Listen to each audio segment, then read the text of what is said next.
కీర్తించి కొనియాడి గణపరతును స్తోత్రించి స్తుతించి నిన్ను పాడేదను కీర్తించి కొనియాడి గణపరతును స్తోత్రించి స్తుతించి నిన్ను పాడేదను యేసయ్యా హల్లెలూయా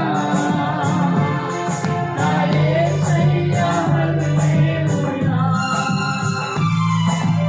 ఆరాధన స్తుతి ఆరాధన ఆరాధన ఆరాధన కీర్తించి కొనియాడి గణపరతును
దేవునికి మహిమ కలుగును గాక.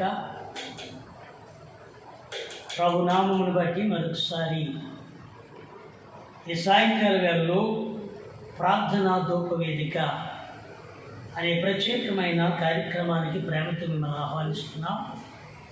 ప్రియా సహోదరి సహోదరులారా, దేవుని యొక్క సంకల్పాన్ని బట్టి గత కొన్ని దినాలు బట్టి ఈ ప్రత్యేకమైన కార్యక్రమాన్ని మీ ముందు తీసుకురావడానికి దేవుడే సహాయం చేయనుగాక. అనేక వేళలు దేవుని వాక్యాన్ని వింటూ కొంతమంది స్పందించి ఫోన్ కాల్ చేస్తూ ఉన్నారు. మరి కార్యక్రమాలు కొనసాగించబడడానికి ప్రార్థన చేయండి. దేవుని చిత్తాన్ని బట్టి ప్రభువే నడిపించబడేటట్లు. దేవునికి స్తోత్ర. దేవుడు మాకు ఇచ్చిన చిన్న తలంపును బట్టి తప్ప మరొక ఉద్దేశం కాదు. కేవలం మనుషుల మెప్పు కోసమో లేకపోతే ఆ ప్రజల మధ్యకి వెళ్ళాలని కాదు, కానీ దేవుని మాటలు అనేకులు విని బలపరచబడాలి, ధైర్యపరచబడాలి, ఆదరించబడాలి అనే ఆలోచన చేత నేడు ఈ కార్యక్రమాన్ని కొనసాగిస్తూ ఉన్నాం. మంచిది. చిన్న ప్రార్థన చేసుకుని ఈ యొక్క వాక్య భాగంలోకి వెళ్దాం. మహాగణుడా, పరిశుద్ధుడా, మీకు వందనాలు తండ్రి. ప్రార్థనా ధూపవేదిక అనే ప్రత్యేకమైన దేవా వర్తమానము ద్వారా ప్రజలు నీ మాటలు వినడానికి మీరు ఇచ్చిన అవకాశమును బట్టి మీకు స్తోత్రాలు. కొంత సమయము నీ వాక్య ధ్యానంలోనికి నడిపించండి. మాతో నువ్వేం మాట్లాడనై ఉన్నావో దేవా, నువ్వు ఆశ కలిగిన వారితో ఒక్కరితోనే నువ్వు మాట్లాడతావు. ఏసుకెళ్తూ చెప్పు, నేను దేశమును పాడు చేయకున్నట్లుగా ఇదిగో ప్రాకారములను దిట్టపరచుటకు బద్ధులైన సందులలో ఒకడైనను తగినవాడు కలడాన్ని నేను చూశానని నువ్వు మాట్లాడుతున్నావు. కారణము ఒక వ్యక్తి నాయనా నీ మాట వింటే అదే నీకు గొప్ప సంతోషాన్ని కలిగించేది. తండ్రి, నీ నామమును బట్టి భయంకరమైన దినాల్లో మేము ఉన్నాము. ఇదిగో నీ వాక్యము నాయన వ్యర్థముగా పోనవక అనేకులు వినిచు ఉన్నప్పుడు వారి హృదయాలను తెరవండి నాయన. హృదయం తెరవబడినట్లు ఇదిగో నీ మాటలు వింటున్న వారి హృదయాలను తెరిచి మీరు ఆకర్షించమని ప్రార్థన చేస్తూ మీరే ఈ పూట కూడా నీ వాక్యమును అనుగ్రహించి మహిమ మీరు పొందమని యేసుక్రీస్తు నామమును అడుగుతున్నాను మా తండ్రి, ఆమేన్. దేవునికి మహిమ కలుగును గాక. 1 తిమోతి పత్రిక 6వ అధ్యాయము 8వ వచనాన్ని లేక 5వ వచనము 6వ వచనాన్ని మీ ముందు ఉంచాలని కోరుతున్నాను. 6వ వచనంలో ప్రాముఖ్యమైన విషయాన్ని మనము చూస్తున్నట్లు ఇక్కడ వాక్యం సెలవిస్తుంది. సంతుష్ట సహితమైన దైవభక్తి లాభసాధకమై ఉన్నది అని మాట ఒకే ఒక వచనము మీ ముందు ఉంచాలనుకుంటున్నాను. ప్రియులారా, ఈ మాటను బట్టి ఏది లాభము, నీ జీవితానికి లాభకరమైనది ఏది? చాలా లాభాలు ఉన్నాయి. కొంతమంది ఇహలోక సంబంధమైన లాభాలు ఉన్నాయి. చదువుకునే పిల్లలకు ఉద్యోగం వస్తే లాభం. వ్యవసాయదారుడికి తాను వేస్తున్న విత్తనాలు ఆ కాలపు సీజన్ పంట సమృద్ధిగా పండితే లాభం. వ్యాపారస్తుడికి వ్యాపారం ద్వారా తను తెచ్చిన ఆ బిజినెస్ అభివృద్ధి చెందుతూ సేల్స్ అవుతూ ఆ వ్యాపారం డెవలప్ అవుతుంటే లాభం. ఇలా చెప్పుకుంటూ పోతే ఎవరి లాభాలు వారి జీవితాల్లో వారికి మేలుకరంగా ఉంటాయి. ఎవరి లాభాలు వారికి ఆనందాన్ని కలిగిస్తాయి. అయితే ఈ పూట దేవుడి వాక్యము ఏది లాభమో చెప్తుంది. అసలు నీ బ్రతుకులో లాభకరమైనది ఏది? లోక సంబంధమైన లాభాలు అవి కొంతవరకే. ఎందుకంటే నీ వ్యాపారం తర్వాత, నీ లాభం తర్వాత నీకంటే పక్కవాడు నీకంటే మంచిగా మోడల్గా తయారు చేసి షాప్ పెట్టాడనుకో, నీవు తెచ్చిన వస్త్ర వ్యాపారం కంటే కొత్త డిజైన్ వచ్చాయనుకో, నీకంటే ఎక్కువగా అతడు పెద్ద షాప్ పెంచితే నీ లాభం అక్కడ దెబ్బవుతుంది. నీ లాభం దెబ్బవుతుంది. ఎందుకంటే నీకు సామర్థ్యత ఉన్నంత మట్టుకు చేసావు, అతనికి ఇంకా సామర్థ్యత ఉంది కాబట్టి దాన్ని ఇంకా విస్తరించాడు, ఇంకా డెవలప్ చేశాడు, పెద్ద చేశాడు. ఇప్పుడు నువ్వు అనుకుంటావు, అనవసరంగా వ్యక్తి నా ముందు పెట్టాడు, అతడు పెట్టడం వల్ల నా లాభానికి నష్టం కలిగింది, నా వ్యాపారానికి అంతరాయం వచ్చింది అనే విచారం ఉంటుంది. అయితే పరిశుద్ధ గ్రంథంలో నీ అంతరాయం లేని లాభం ఏంటో తెలుసా? అది భక్తి ఒకటేనట. ఆమె సంతుష్ట సహితమైన దైవభక్తి గొప్ప లాభము. ప్రస్తుత పరిస్థితుల్లో లాభాలు ఉన్నాయా నష్టాలు ఉన్నాయా అంటే ఎవరిని అడిగినా నష్టమే చెప్తున్నారు. ఇప్పుడు వ్యాపారస్తులు నష్టం, ఉద్యోగస్తులు నష్టం. ఏమండి, ఆఖరికి పని చేసుకునే లేబర్ పనికి వెళ్ళే సామాన్య పనులకు వెళ్ళేవారు నష్టం. ఎవరిని చూసినా ఈరోజు మార్కెట్కి వెళ్తే ఉదయకాలం ఒక ఆయన అడిగితే యాపిల్ పండ్లు అమ్ముతున్నాడు. అడిగితే అతను అంటున్నాడు, ఏమన్నా ప్రతి వారం లేక ప్రతిరోజు 4 బాక్సులు 3 బాక్సులు తెచ్చేవారు కదా అంటే, ఏమండి అంత వ్యాపారం ఎక్కడ జరిగిస్తున్నారు? మేము తెచ్చి అమ్ముదామన్నా మమ్మల్ని నిలబడనవటం లేదు కదా. మేము తెచ్చేది మళ్ళీ అది సేల్స్ అవ్వకపోతే అది నష్టమే కదా. అందుకని ఒక బాక్సు వేపలు తెచ్చి అమ్మడమే కష్టమవుతుంది. అంటే లాభం అంతరమే అయిపోయింది. ఎవరిని కలిపిన నష్టము నష్టము నష్టము అని చెబుతూ ఉన్న పరిస్థితుల్లో మనం ఉన్నాం. ధనవంతులైనా నష్టమే, ఉద్యోగస్తులైనా నష్టమే. ఒక పక్క ఆరోగ్య నష్టం, ఒక పక్క ప్రాణ నష్టం, ఒక పక్క ధన నష్టం, ఒక పక్క ప్రశాంతత నష్టం. ఎన్ని చూసినా నష్టాల బాధలో, నష్టాల బాటలో, నష్టాల పరిస్థితుల మధ్యలో ఉన్నారు. ఆ ప్రియమైన సహోదరులారా, పరిశుద్ధ గ్రంథంలో దేవుడు ఏం చెప్తున్నాడు అని అంటే తిమోతి ద్వారా పౌలు గారు మాట్లాడుతున్న మాటలు. సహోదరుడా, సంతృష్టి సహితమైన భక్తి గొప్ప లాభ సాధనమై ఉన్నది. కిందనంటాడు, మనం ఈ లోకములోనికి ఏమీ తేలేదు, దీనిలో నుండి ఏమీ తీసుకుని పోలేము కనుక అన్నవస్త్రములు గలవారమై ఉండి వాటితో మనం తృప్తి పొందియుందుము. ఆమె ఏది లాభమో, ఏది తృప్తికరమైన జీవితమో ఇక్కడ చెప్తూ ఉన్నాడు. నిజమే. కొన్నిసార్లు మా నాన్నగారు మాకు నేర్పించిన పాఠం ఏంటంటే, మీ చిన్నప్పుడు అంటే ఆయన చేతి పని చేసేవాడు, ఆ ఫ్రేమ్వర్క్ చేసేవాడు. ఏ రోజు నిల్వ చేసిన ధనం మా ఇంట్లో ఉండేది కాదు. నిల్వ చేసిన ఆయన పేరున బ్యాంక్ పుస్తకం చనిపోయేంత వరకు కూడా ఆయన అకౌంట్ పుస్తకం లేదు. ఆయనకి అకౌంట్ పుస్తకం లేదు. ఇలాంటి పరిస్థితుల మధ్యలో ఇంట్లో కొన్నిసార్లు ఇబ్బంది వచ్చేది. ఆయన అలవాటు ఏంటంటే ప్రార్థన. కొన్ని పర్యాయాలు తెల్లవారుజామున బోరపట్టుకుని గ్రామాలు ఆయన చేసే పని యేసుప్రభు రక్షకుడని 5 గంటలకే లేచి సైకిల్ మీద వెళ్ళి సువార్త చేసుకుంటూ వచ్చేవాడు. దగ్గర 7-7:30 అయిపోయేది. ఆయన అలా చేసుకుంటూ వచ్చేసరికి కొంతమంది, మా నాన్నగారి పేరు బైరాగి, ప్రభునందు ఇమ్మానుయేలు, అయితే ఆయన అనేవారట, ఏంటి ప్రతిరోజు ఈయన ఏం లాభం మీకు కలుగుతుందంటే, దీనివల్ల ఏమన్నా మీకు డబ్బులు వస్తాయా?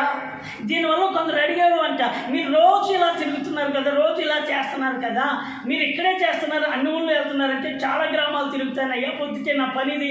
దీనివల్ల వచ్చే లాభం ఏంటంటే, వాళ్ళు ఏమనుకున్నారంటే దీనివల్ల ఎవరో ఈయనకి కొంత జీతం ఇస్తున్నారు, కొంత ఏదో ఇస్తున్నారని వాళ్ళు అనుకున్నారు. ఈయన ఒకటే చెప్పేవాడట, దీనివల్ల నాకు లోకంలో జీతం దొరకదు కానీ దేవుని దగ్గర జీతం దొరుకుతాడు. దేవుని సంఘం నాకు దేవుడు ఇస్తాడు. కొన్ని పర్యాయాలు కొన్నిసార్లు ఇబ్బంది అయ్యేది. అవసరానికి ఏదో ఒక కొరత ఉండేది. మేము అడిగేవాళ్ళని, నాన్న ఈరోజు లేకపోతే డబ్బులు ఏమన్నా ఉన్నాయి అంటే ఏమి లేవు రానివాడు. మరి ఎలా నాన్న, రేపటికి కావాలి కదా అంటే రేపు దేవుడే ఇస్తాడనేవాడు. రేపటికి దేవుడే ఇస్తాడనేవాడు. ఎందుకంటే ఆయనకున్న విశ్వాసము, ఆయన ఆనుకున్న ఆ భక్తి జీవితము అటునే నేర్పించాడు. భక్తి ప్రథమ లాభమైనది, భక్తి లాభకరమైనది. సంతుష్ట సహితమైన దైవభక్తి ఏ కుటుంబంలో ఉంటుందో, ఏ వ్యక్తిలో ఉంటుందో, అది ఏ కుటుంబాన్ని కట్టుకుంటారో ఆ కుటుంబంలో దేవుని యొక్క కృప, దేవుని యొక్క ప్రేమ, దేవుని యొక్క భద్రత, దేవుని యొక్క దీవెన ఖచ్చితంగా కుటుంబం మీద నిలిచి ఉంటుంది. సంతుష్ట సహితమైన భక్తి గొప్ప లాభమట. ఇహలోకంలో ధనవంతులు అవ్వాలని అనుకున్న వాళ్ళు కొంచెం ఇబ్బందుల్లో పడతారన్నట్టు, ఇరుకుల్లో పడతారన్నట్టు, ప్రాణ నష్టంలో పడతారన్నట్టు, శోధనలో పడతారన్నట్టు అక్కడ వాక్యమే మనకు తేటగా కనబడుతుంది. నీకు ఈ సందర్భానికి వచ్చి వాక్యంలోనే మరొక మాటను మీ ముందు గుర్తు చేయాలని అనుకుంటున్నాను. ఆయన ఒక దైవజనుడు ఆయన కాతల శిష్యత్వం చేస్తున్నాడు. పెద్ద దైవజనుడు, ప్రవక్త ఆయన, చాలా గొప్ప దైవజనుడు. ఆయన ఒక ఉన్నతమైన దైవజన్యాన్ని కాతలో నడిచిన వాడు. ఆయన తర్వాత అంతటి మహత్కరమైన కార్యాలు చేయడానికి ఆ దైవజనునికి దేవుడు రెట్టింపు ఆత్మనిచ్చాడు. ఆయన పేరు ఎలీషా అని పరిశుద్ధ గ్రంథములో 2వ రాజుల గ్రంథంలో మనకి కనబడుతూ ఉంటాడు. ఈ ఎలీషా గారు ఒక దినాన్ని ఒక దేశపు సైన్యాధిపతి ఒక ఆయనకి భయంకరమైన రోగం అవుతుంది. భయంకరమైన రోగంతో చాలా కాలం బట్టి కవర్ చేసుకుంటూ ఉన్నాడు. ఎవరికి కనబడకుండా రహస్యంగా తన వ్యాధిని తనలోనే పెంచుకుంటూ, ఎవరికి తనకున్న వ్యాధుల గురించి ప్రకటించబడకూడదు, బయలుపరచబడకూడదని రహస్యముగా తన వస్త్రాలతో కవర్ చేసుకుంటున్నాడు. అందరి దృష్టిలో సైన్యాధిపతే, అందరికీ వీరుడే, అందరికీ కూడా అతడైతే గడగడలాడే అంత ఉన్నతమైన గంభీర స్వరం కలిగిన వాడు, చాలా ఉన్నతమైన వ్యక్తి కలిగిన వాడు అతడు. గమనించండి ప్రియులారా, ఇలాంటి వ్యక్తి అనారోగ్యంతో బాధపడుతున్న సంగతి తన ఇంట్లో ఉన్న ఒక అమ్మాయి, పనిపిల్ల ఒక అమ్మాయి చూసింది. అమ్మాయి ఎందుకు చూసిందో, ఎలా చూసిందో మొత్తానికి ఆ అమ్మాయి కంటపడ్డది. బహుశా ఆమె బెడ్రూమ్ ఈమె శుభ్రం చేయడానికి వెళ్ళిందేమో. ఈ బెడ్రూమ్ని తుడవడానికి వెళ్తే ఆ సందర్భంలో ఈయన వస్త్రాలు తీసి, లేదంటే అప్పటికి ఇంకా వస్త్రాలు వేసుకోకుండా ఉన్నాడు. సడన్గా చూసేసరికి ఆ మనకు మీకు మాయిగానేనా, ఇలాగున్నాడేంటి, బయటికి ఎప్పుడు ఈయన ఇలా కనపడ్డు కదా అన్నట్లు మనసులో ఒక రకమైన ఫీలింగ్ వచ్చేసరికి ఈ మాటను ఆయనతో చెప్పడానికి బదులుగా యజమానురాల దగ్గరికి వెళ్ళింది. అమ్మా, అయ్యగారి యొక్క పరిస్థితిని నేను చూశాను. ఏంటమ్మా అంటే అమ్మాయి కూడా ఆమె కూడా ఈమెకి చెప్పలేదు, ఎప్పుడు పర్సనల్ రూమ్కి వెళ్ళలేదు. కానీ ఈరోజు వెళ్ళిపోయింది అమ్మాయి. సడన్గా వెళ్ళిపోతే అమ్మ ఏమనుకోకపోతే ఈయన ఒక ఆయన దగ్గరికి వెళ్తే ఖచ్చితంగా బాగవుతాడు. ఒక పని పిల్ల చెప్తుంది, ఇశ్రాయేలు దేశంలో ఒక దైవజనుడు ఉన్నాడు, ఆయన పేరు ఫలానా, ఆయన ఫలానా దిక్కునుంటాడు, ఖచ్చితంగా ఆయన దగ్గరికి నా దాసుడు వెళ్ళాలని నేను కోరుకుంటున్నాను. ఆయన దగ్గరికి వెళితే నిశ్చయముగా ఆయన యొక్క పరిస్థితులు మారిపోతాయి. ఆమె ఈ అమ్మాయి చెప్పిన దానికి ఎందుకో యజమానురాలు ఆయనతో వార్త చాటింది. ఆయన నేను చాలా మెడిసిన్ ఆడాను, నా రహస్యం ఈ అమ్మాయికి తెలిసిపోతే ఇంకందరికీ తెలుసుకోనిట్టే, అంచేత నేను ఇంక దాచుకోవడం కష్టం అన్నట్లుగా, సరే అమ్మ బయలుదేరుతాను అని తన పనివాడిని రథాన్ని సిద్ధపరుచుకొని ఇప్పుడు దైవజనుడు ఉన్న ప్రాంతానికి, ఎలీషా ఉన్న ప్రాంతానికి వెళ్ళాడు. ఎందుకు ఈ మాటలన్నీ చెప్తున్నానంటే దైవభక్తి ఎంత లాభకరమైన దాని విషయాన్ని మీకు తెలియపరుస్తున్నా. ఇతడు వెళ్ళాడు, ఆయనతో మాట్లాడాడు. ఆయన దగ్గరికి బహుమానం పట్టుకెళ్ళాడు, బంగారం పట్టుకెళ్ళాడు, వెండి పట్టుకెళ్ళాడు, పట్టు వస్త్రాలు పట్టుకెళ్ళాడు. తనకు కావాలంటే ఏదో ఎత్తుకోవడానికి ఎంతైనా కూడా ధనవంతుడే కాబట్టి పట్టుకెళ్ళాడు. దైవజనుడు ఎలీషా ఆయన దగ్గర ఉన్న దానిని దేనిని ఆశించలేదు. ఒక్క మాట చెప్పాడు, నీ దారిలో వస్తున్నావు కదా, ఆ మార్గం గుండా వెళ్తుండగా యాగ్ధాన్ అనేది ఒకటి కనపడుతుంది, అందులోకి వెళ్ళి 7 సార్లు ముడికెడు చాలు అన్నాడు. 7 సార్లు నువ్వు మునిగివయ్యా, 7 సార్లు నువ్వు మునిగితే నీ వ్యాధి పోతుంది అన్నప్పుడు కొంచెం మనసులో అధికారి కదా, ఆయన నెత్తి మీద చెయ్యించి ప్రార్థన చేస్తే బాగును, లేకపోతే ఇంకో విషయంలో నా దగ్గరికి వచ్చి మాట్లాడి నాకు కావాల్సిన రీతిగా నన్ను సరిచేస్తే బాగును అనుకున్నట్టుగా బాధపడి వెనక్కి వెళ్ళిపోతుంటే రథాన్ని తోలుతున్న రథసారథి అన్నాడు, అయ్యా ఆయన మీకేమి అడిగాడు, మిమ్మల్ని ఏమన్నా వెండిమ్మన్నాడు, బంగారం ఇమ్మన్నాడు, వస్త్రాలు ఇమ్మన్నాడు, ఏది అడగలేదు కదా, మీతో ఒక మాట చెప్పాడు, ఇల్లు మొలగమన్నాడు, అదే కదా చెప్పాడు. దానికి మీరు కాపాడి విచారం చెంది మీరు దాన్ని తృణీకరించేలాగా చూద్దాం. ఎన్నో మంది వాడారు, ఎన్నో రకాలుగా వైద్యులు చేయించారు. ఈయన దగ్గరికి మన దగ్గర ధనాన్ని ఆశించలేదు, బంగారాన్ని ఆశించలేదు, దేనిని ఆశించకుండా ఆయన ఒక మాట చెప్పాడు అనేసరికి ఎందుకో రథసారథి మాట విని అర్థంలో మునిగానే 1, 2, 3, 5, 7 సార్లు మునిగేసరికి అతని దేహం పసిపిల్ల దేహం లాగా మారిపోయినట్లు సందర్భం కనబడతాడు. ఇప్పుడు బాగైనోడికి ఉత్సాహం వచ్చేసింది, చాలా సంబరపడిపోతున్నాడు, అక్కడే ఒడ్డు మీద గొంతులేసేస్తున్నాడు. అయ్యి బాబోయ్, ఈ దైవజనుడు ఎంత గొప్పవాడురా బాబు, ఈ దైవజనుడు మాటను నేను అనవసరంగా వినకుండా పోతే ఏమైపోతుందని అసలు తట్టుకోలేనంత ఉల్లాసభరితమైపోయి రథాన్ని వెనక్కి తిప్పన్నారు. రథాన్ని సదపతి తెచ్చింది. ఎంత తెచ్చాం? ఇంటికాని అయ్యా బాగానే తెచ్చాం, ఇంకా ఉందా, మొత్తం పట్టుకో అన్నాడు. మొత్తం ధనం పట్టుకున్నాడు, వెండి పట్టుకున్నాడు, వస్త్రాలు పట్టుకున్నాడు. తన దగ్గర ఒక మూటలు కొద్ది పట్టుకొని దైవజనుడు పాదాల దగ్గర పెడుతున్నాడు. దైవజనుని పాదాల దగ్గర పెడితే ఆయన అన్నాడు, ఇది ఏది నాకు అవసరత లేదయ్యా, పట్టుకుపో అన్నాడు. ఎందుకు ఇంత ఆఫర్ను కూడా ఆయన కాదంటున్నాడు అని ఆ శతాధిపతికి ఆశ్చర్యం అయిపోయింది.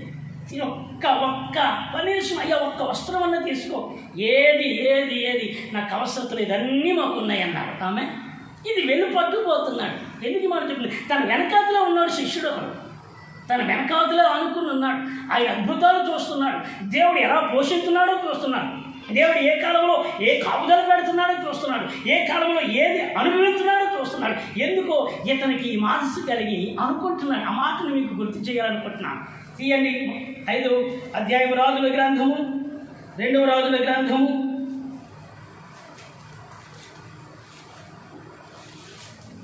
ఏమంటాడంటే 20వ వచనం కింద భాగంలో చూస్తే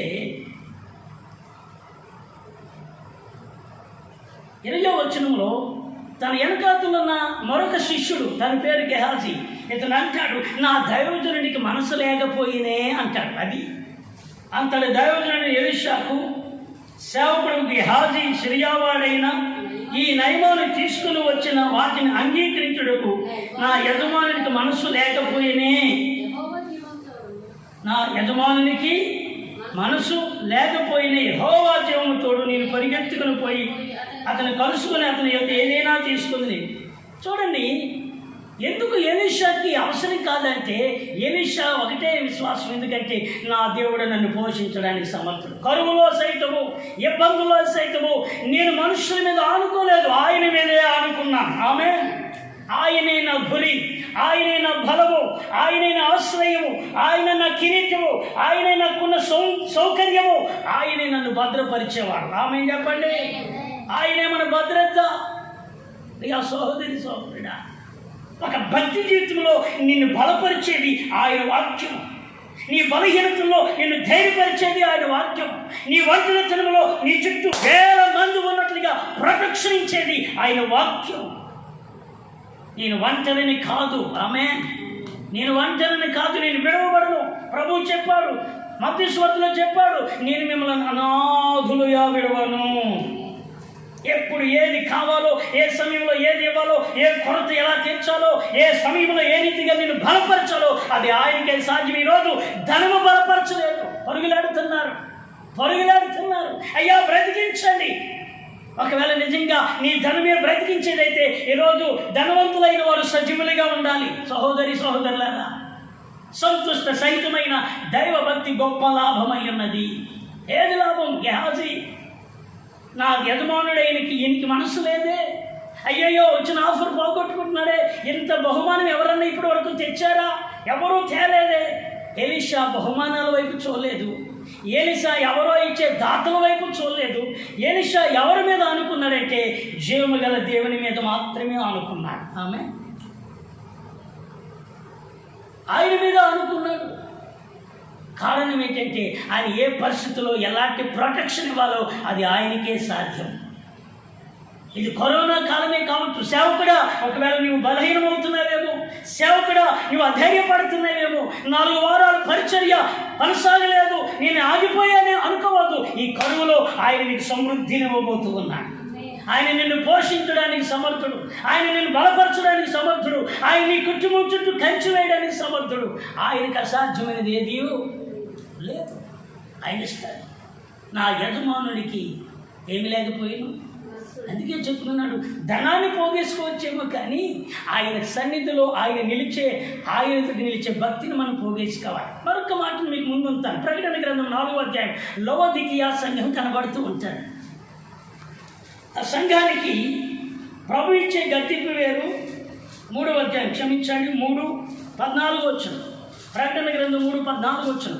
ధనాన్ని సమకూర్చుకున్న సంఘంగా కనబడుతుంది, బంగారాన్ని సమకూర్చుకున్న సంఘంగా కనబడుతుంది. చదువునా లవోదికీయలోని సంఘపు దూతకు ఇలాగు రాయము, ఆమె నన్నువాడు నమ్మకమైన సత్యసాక్షియు, దేవుని సృష్టికి ఆదిగైన వాడు చెప్పు సంగతులేమనగా నీ క్రియలు నేను ఎరుగుదును, నీవు చల్లగానైనా వెచ్చగానైనా లేవు, నీవు చల్లగానైనా వెచ్చగానైనా ఉండినా మేలు. 17వ వచనం మీరు చదివితే తేటగా ఉంటుంది.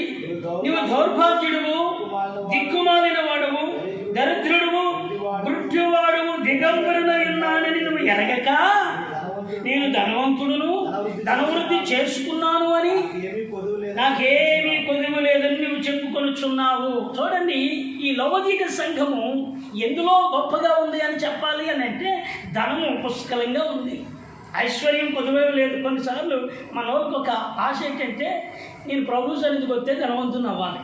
అలా ధనవంతుడైతే ఈ సంఘం మంచిది, ఆ పాస్టర్ గారు మంచోళ్ళు, ఆ పాస్టర్ గారు ఎక్కువ ప్రార్థనాపరుడు, ఆ పాస్టర్ గారి వల్ల నేను దీవించబడుతున్నాను, ఆ పాస్టర్ గారి వల్ల.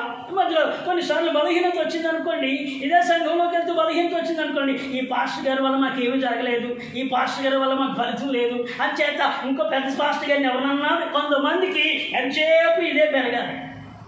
ఇది ఉంటే గొప్ప, ఇది ఉంటే మేలు, అది ఉంటే మాత్రం ఆ సంఘం గొప్పది, ఆ పాస్టర్ గారు గొప్పవాడు, ఆయన గొప్పవాడు. చూడండి, వీళ్ళకి ఇది పెరగాలి. ఈరోజు సేవకులు కూడా ఎలా అయిపోయారంటే మేము ప్రార్థన చేస్తే మీరు దీవించబడతాం, మేము ప్రార్థన చేస్తే మీ అప్పులు తీరిపోతాయి, మేము ప్రార్థన చేస్తే మీకు ఉద్యోగాలు వస్తాయి, మేము ప్రార్థన చేస్తే. అసలు వీళ్ళు ప్రార్థన దీవెన కోసము, ఉద్యోగం కోసము, ఈ లోక అభివృద్ధి కోసము కాదు. యేసు ప్రభు శిలువలో రక్తం గార్చి ప్రాణం పెట్టి మరణాన్ని పొంది మరణాన్ని జయించింది దీనిని ఇవ్వడానికి కాదు, మరి శ్రేష్టమైన పునరుద్ధానం ఇవ్వడానికి. ఆమేన్.